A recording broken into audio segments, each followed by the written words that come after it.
In just a moment, CBS will present its weekly program of the world's outstanding thrillers, Suspense. Before we begin, the producer feels it incumbent upon him to reply herewith to the many inquiries concerning the solution of last week's story of the woman on the telephone called Sorry, Wrong Number. Due to a momentary confusion in the studio, an important line cue was delivered at the wrong time, and some of our listeners were uncertain as to the outcome of the story. For them, be it known that the woman, so remarkably played by Miss Agnes Moorehead, was murdered by a man whom her husband had hired to do the job. We should also like to announce that in response to many hundreds of requests, this suspense play will be repeated within a few weeks. And now, this is the Man in Black, here again to introduce our performance tonight of Suspense.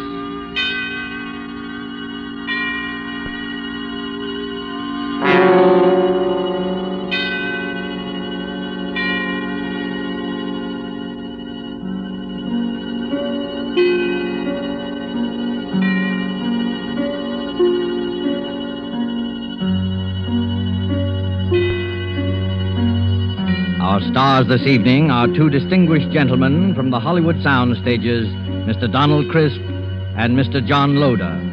Mr. Crisp and Mr. Loder are here to enact for us a strange and startling drama in which they, in the interest of justice, made use of an unusual method to wring a confession of guilt from a criminal.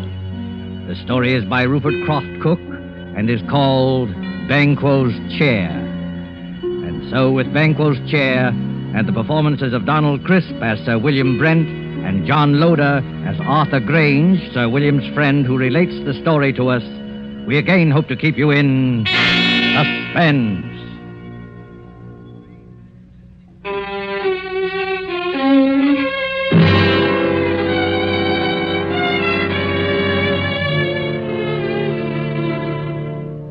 I would like you to look at this photograph. It's the picture of Sir William Brent, ex-head of the English Criminal Investigation. I knew Sir William well, and he always terrified me. Not in the sense that he was brutal or evil, he was none of that. But look at that cold face, particularly his eyes. When he looked at you, you flushed with guilt. Every misdeed you ever committed in your life floated over your face. A glance from him made you feel as if you were stark naked. He saw you with all your defenses down. Sir William was the scourge of criminals, coldly unemotional, utterly without fear or passion. He tracked them down mercilessly and never lost a case. There was no feeling in him, no pity, no hate, nothing but terrifying, cold intelligence. And he was deadly to everyone he went after. I'm going to tell you about his last case, a case that, well, even recalling it sends real shudders through me. I swear it's true. I saw it with my own eyes. I wish I never had. I witnessed it in all its dreadful details. One night at the club, about 11 o'clock, a boy came up to me. Telegram for you, sir. I ripped open the envelope and read the telegram. Dear Arthur, will you come and dine with me at Turret House, Sydenham on Thursday? There will be several guests, and I think I can promise you an unforgettable evening. It was signed by Sir William Brent. I was annoyed. I don't like to receive telegrams so late in the evening, and Sir William could easily have phoned, unless he didn't want to go into details with me. I decided to phone him.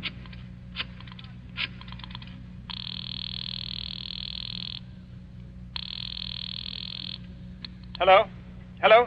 This is Arthur Grange calling. Yes, I know. Did you receive my telegram? Yes, Sir William. What's all the mystery about? Well, I'll tell you about it on Thursday. Are you coming? Yes, I'll be there. Very good. I particularly want you to be there. You sound so mysterious, I'm thinking of coming armed or bringing several bodyguards. No, it won't be necessary to bring any bodyguards. But you'd better come armed. Well armed. Yes, bring a revolver. Good night.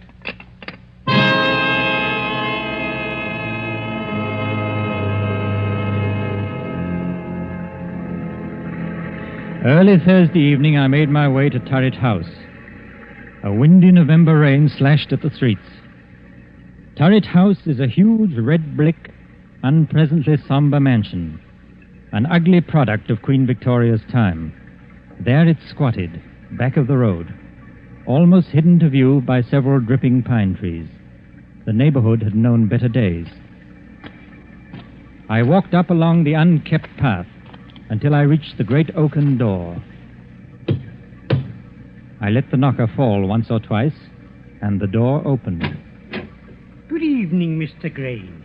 I was waiting for you. Hello, Lane. Nasty night, sir, isn't it? There's not much warmer in here. There's a fire in the dining room, sir. Whatever made Sir William move into this drafty dungeon? Oh, we haven't moved in, sir. It's only temporary. Sir William just rented it. We still live in the West End. Oh, I see. Have any of the other guests arrived? Yes, Mr. Grange. Miss Stone is here. Miss Stone? Yes, the mystery writer. This way, Mr. Grange. I'll show you to the dining room. Sir William will be down shortly. Oh, hello. I'm Roberta Stone. How'd you do? I'm Arthur Grange, an old friend of Sir William. Yes, I know. I've read some of your mystery stories and enjoyed them very much. Thank you, Mr. Grange. Just what is going on here tonight? I don't know. Sir William sounded awfully mysterious. But then, I've known Sir William for a long time. He never lets anyone down. If anything, he understates. I know. He told me to come armed. He told me the same thing. Here's my gun. I must admit, I've never fired it in my life. Well, this house is certainly a proper background for anything unpleasant. It's already been the scene of a crime. Oh? What crime? Murder. A particularly unpleasant one. Really? I must say the murderer couldn't have picked a more ideal spot. Isn't it a fact? You know, I once wrote a story of... Good evening, Roberta. Yes. Arthur. I'm glad you're both on time. Hello, Sir William. Hello. A nice apartment you have here. A sort of mausoleum and dining room combined. You're a bit afraid, aren't you? Of course not. Why should I be? Your eyes give you away. What's all this about? You invite us to this godforsaken dungeon and tell us to come armed? Don't be upset, Arthur. I'm sure you'll come out of this all right. You mean we may be in some danger? Naturally, I wouldn't tell you to come armed otherwise. Who is this other guest, Sir William? There are 2 more guests. But first we'll have a drink, and then I'll tell you both all about it. Lane, Yes, Sir William? will you serve the drinks? Yes, sir. Now, I'll tell you what's going to happen tonight. This house, Turret House, was the scene of the Sydenham murder. A very famous case. Yes, I know about it. That's right. No offense, old man, but wasn't it the only case you never solved? You're wrong, Arthur. I solved the Sydenham case, but I couldn't bring the criminal to justice because of insufficient evidence. You mean you knew who the murderer was? Oh, yes, of course. It was the nephew. The police knew it, too. Then why in the world didn't you bring the case to a conclusion? Because the nephew had an absolute and unimpeachable alibi. To have arrested him would have meant a waste of time and money and a release in the end. Besides, according to English law, a man discharged can never be arrested again on the same murder charge. Well, this is all very fascinating. Has it anything to do with our being here tonight? Yes, Roberta, it has. In a short while, the nephew, John Bedford, will be here to dine with us. And, oh yes, the victim, Miss Ferguson. What? Well, wait. You mean Miss Ferguson wasn't actually murdered? Miss Ferguson is quite dead. Has been dead these 2 years. You mean you're going to have the body of Miss Ferguson here at dinner? Oh, this is a little too much. If you'll excuse me, I'll dine elsewhere tonight. Not so fast, Roberta. Perhaps you'd better wait until you hear the rest of the story. This promises to be a very gay dinner. Oh, yes. Now, as you both know, I've never lost a case, except the Sydenham murder, which will be finished tonight. Now, I'm an egotist. I don't believe there's a criminal in all England that can outwit me. As a matter of fact, I've resigned from the criminal investigation for the sole reason of trapping Mr. John Bedford. It's hard to believe. Well, I told you I was an egotist. No criminal has beaten me yet, and no one ever will. You have an awful lot of patience. Infinite patience. I devoted 2 years to this case, and now that my moment of triumph has arrived, I wanted to have some witnesses. A writer who will record the event, and an admirer who will applaud with awe the trickiness of my scheme. Well, if it's as gruesome as I think it is, I won't be here to watch it. Oh, yes, you will. Horror has a way of fascinating and hypnotizing people. Besides, Arthur, you'd be ashamed to run out now. No, I'll stay, of course. So will I. Good. Now, before I tell you my scheme, let me first acquaint you with the details of the murder. Exactly 2 years ago tonight, Old Miss Ferguson.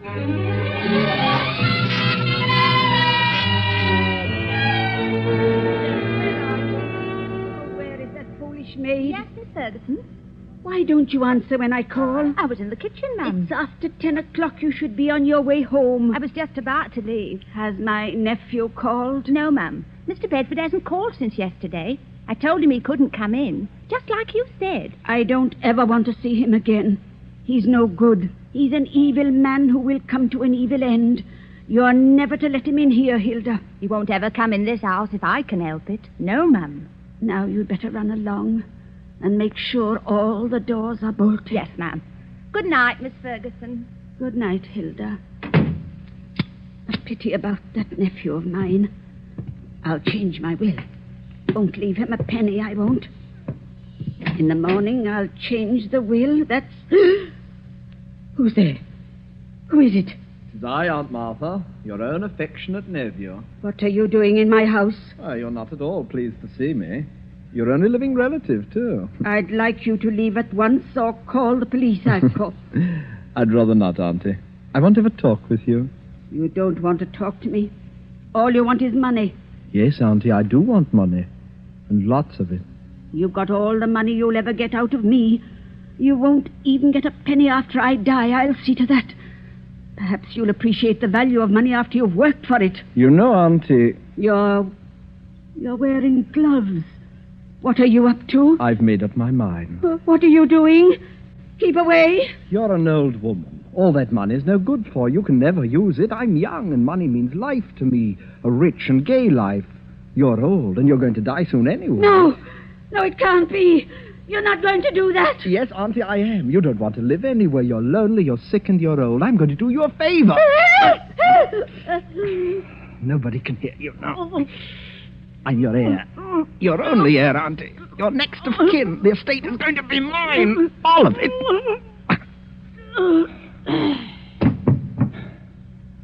Now, don't you worry, Auntie.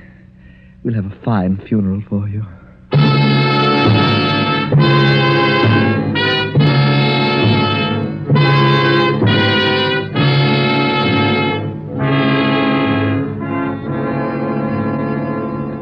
That's pretty much the way old Miss Ferguson was murdered. Oh, how ghastly. Hilda found the body the next morning.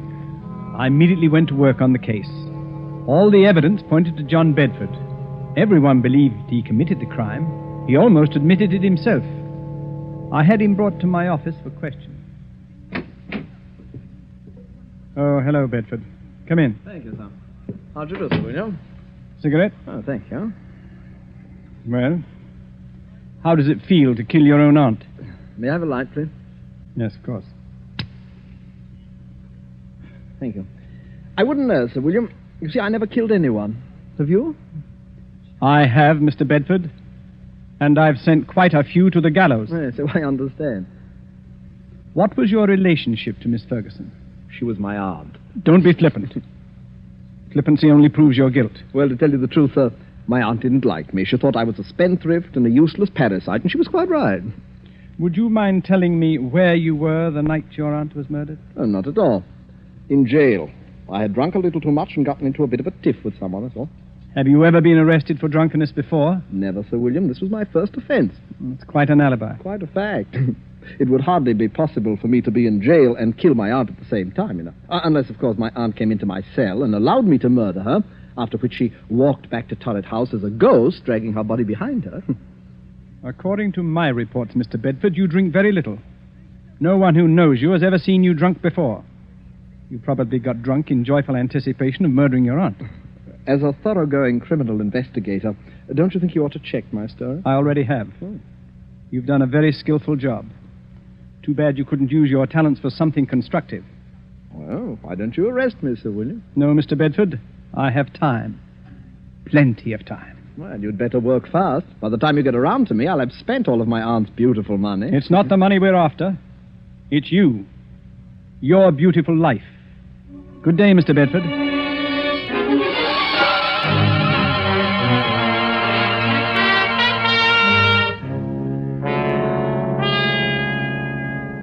That's how matters stood. I refuse to let any of my men arrest him. But how in the world could he have murdered his aunt while he was in jail? Perhaps he bribed the prison guard to let him out for an hour. Yes, Roberto, I believe he did. Unfortunately, the guard died of pneumonia soon afterwards, which left us no further source of evidence. As far as I can see at the moment, Sir William, you haven't a leg to stand on. You're quite right, Arthur, I haven't. Except that every man, particularly a criminal, has an Achilles heel. I discovered John Bedford's weakness. What is it? He's superstitious, and it annoyed me tremendously that John Bedford was my first failure. Here was a clever, calloused criminal who laughed at me. No one had ever done that before. Bedford knew I could do him no harm, and he made the most of it. Carefully and patiently, I thought it over. I looked upon Bedford as you would look on a Chinese puzzle. There is no such thing as an impregnable defense. A few months later, I went to visit Bedford.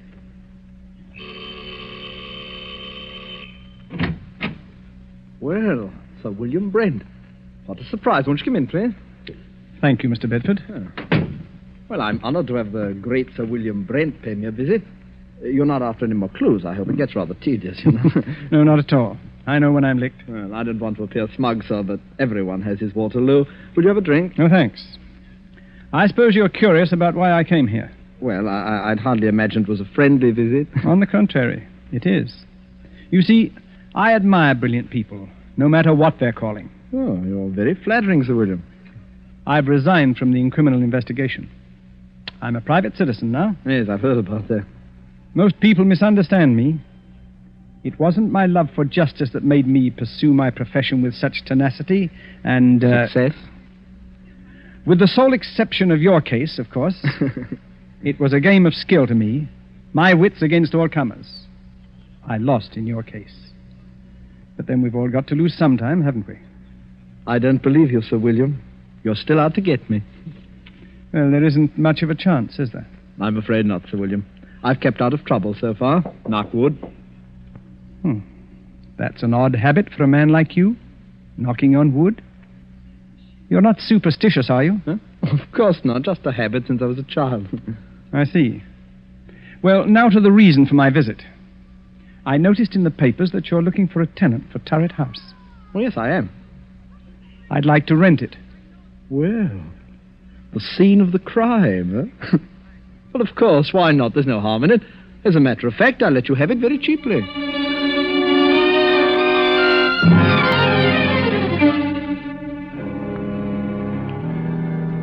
And that's how I rented this house. The house where the murder was committed. Well, what's your plan? It had better be a good one. Mr. Bedford sounds like a hard customer. Yes, it's a strange plan, but an effective one. I saw Bedford frequently. Our acquaintance blossomed into a kind of friendship, an armed friendship, of course. He knew I was out to get him, and I wanted him to know that. He's vain, very vain. And this game intrigued him.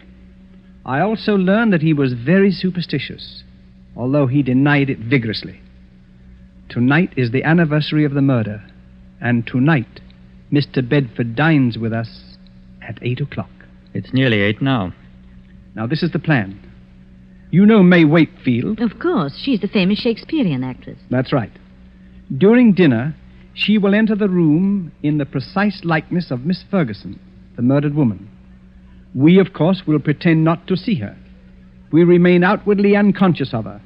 Only Bedford will be aware of her presence.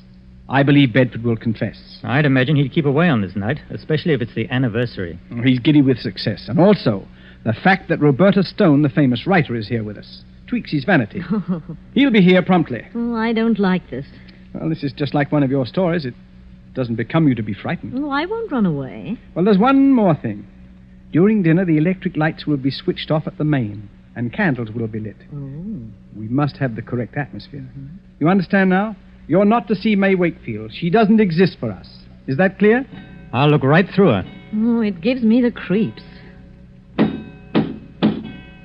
That, I am sure, is our Mr. Bedford. The appearance of John Bedford suddenly made the whole scene grimly real. He was a tall, well-built man in his late 30s, immaculately dressed and perfectly groomed. At first sight, his face seemed pleasant enough, But on closer scrutiny, his grey eyes were hard and cold. He looked us over, all of us, with arrogance and superiority. I heartily wished I was elsewhere. This was one scene I had no desire to witness. After the introductions were over, we sat down to dinner. Is it still nasty outside, Mr. Bedford? Yes, and getting worse. Looks like we're in for a few days of this. Too bad. I was going to do some riding tomorrow. The soup is excellent. Yes, your cook should be congratulated, son. The soup's a masterpiece. Poor Alice. She's been my cook for 20 years. But she's given me notice, absolutely refuses to stay here, says this house is haunted. So? Roberta, this might make an interesting story for you. Yes, Sir William. You should speak to her. Alice swears that she has seen the figure of an elderly lady with finger marks on her throat walking about this house. Oh, come now, Sir William. This is too good. Such an obvious attempt to frighten me. Sir William is convinced that I murdered my aunt. Please, Sir William, a little more subtlety. Surely I deserve it. Perhaps the cook did see the figure. As you very well know, Mr. Bedford, I don't believe in ghosts, and I'm sure my cook never saw this elderly figure. It's all in her mind. Well, I'm afraid your little attempt didn't work, sir, but I must admire your graceful admittance of its failure. So I suppose I'd better give up, shouldn't I? Oh, no, never give up. If at first you don't succeed, you know. Do you live very far from here, Mr. Bedford? Thank you, Miss Stone, but there's no need to change the topic. I hope you find this game as amusing as I do. I'm sorry, Mr. Bedford, but this isn't my idea of pleasant dinner conversation. Oh, we'll talk of pleasant things then. I saw a very exciting play last night. Excuse me a moment. It's really fearfully hot in here. Do you mind if we get a little air, please? Oh, I'm sorry. It is rather warm. Lane, open one of the windows, please. Yes, sir.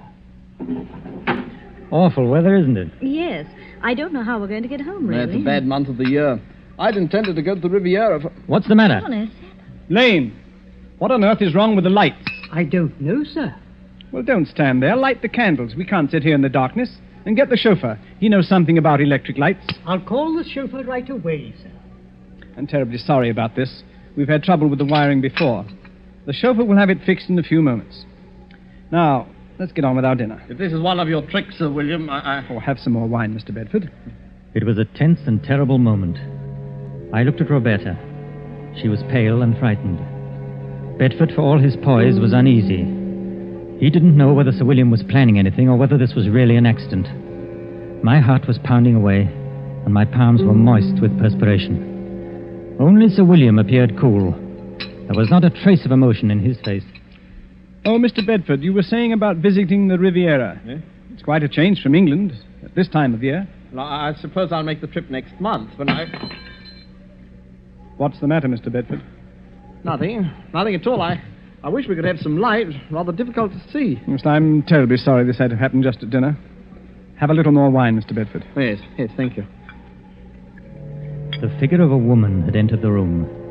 She had come in silently, like a ghost. We all saw her, but not one of us moved or made a sign of recognition. In the dim candlelight, she looked ghostly and unreal. Bedford looked at all of us to see if we also had seen the figure, but we ate our dinner grimly. He looked again, then shook his head and gulped more wine. Don't any of you see anything? See what, Mr. Bedford? This is another one of your tricks. Can't any of you see her? What's got into you, Bedford? It's my aunt. My aunt. Perhaps you've had too much to drink. Huh? Your aunt's dead, Mr. Bedford. You're not seeing ghosts, I hope. Perhaps I drank too much. Yes, of course. She's coming toward me. Now, calm yourself. I've never seen you like this. What? There's no one else here. Do you see anyone, Roberta? No, Sir William. I don't either. I'm leaving. I can't make you out, Bedford. You don't seem to be drunk.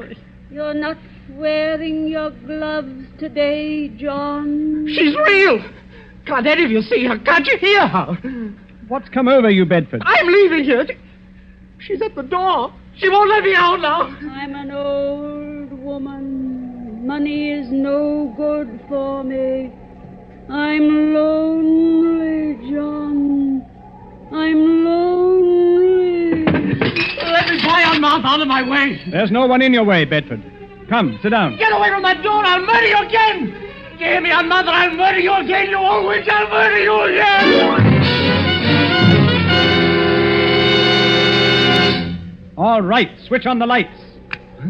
Now, Officer Graham. Come along. What? Arrest him. You've heard the confession. Put the handcuffs on him. I've got him, sir. Heavens. Oh, I have never seen anything so horrible. Well, Bedford, it seems that I've finally caught up with you. I'll kill her again. I'll kill her again. That wasn't your aunt. It was May Wakefield, the actress. I'll kill her again. I'll kill her again. Take him away, Graham. He's in a state of shock. Well, shall we continue with our dinner? I hope you're fully satisfied, Sir William. Quite. It's been a long job, but it has ended as I knew it would. I'm most grateful to you both for your help. I thought it was a pretty grim affair. Oh, your methods repel me. But I suppose you know your job. May Wakefield certainly knew hers. That was the finest piece of acting I've ever seen. Her makeup was incredibly good. We must congratulate her. She's probably gone to her room. Lane. Yes, sir. Please call Miss Wakefield. Miss Wakefield, sir? Yes, the lady who's been assisting us this evening. Well, I'll look for her, sir. Yes, tell her to come down and join us. We have a fine dinner waiting for her. Excuse me, sir. This telegram came a little while ago. I didn't want to disturb you during dinner. Oh, yes, let me have it.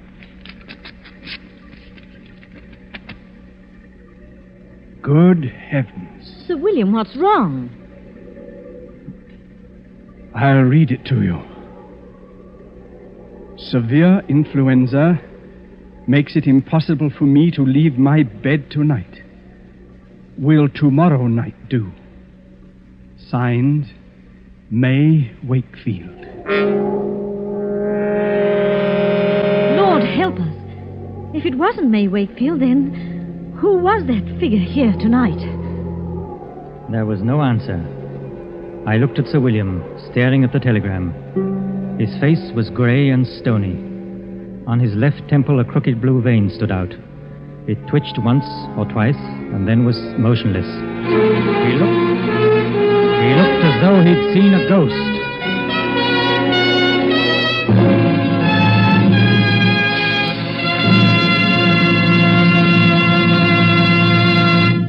And so closes Banquo's Chair, starring Donald Crisp and John Loder. Tonight's tale of Suspense. Now you may want to make a note of a change of time in these programs. Beginning next Tuesday, Suspense will be heard a half hour later, or 10 to 10:30 Eastern War Time.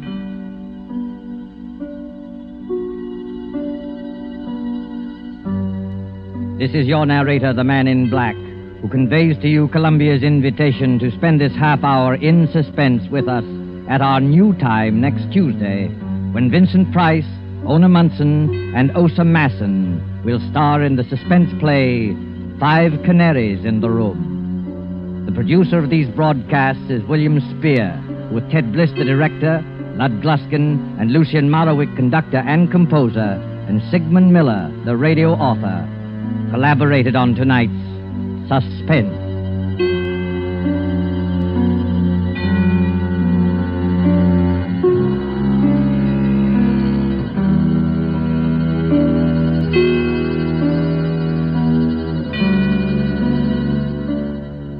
This is CBS, the Columbia Broadcasting System.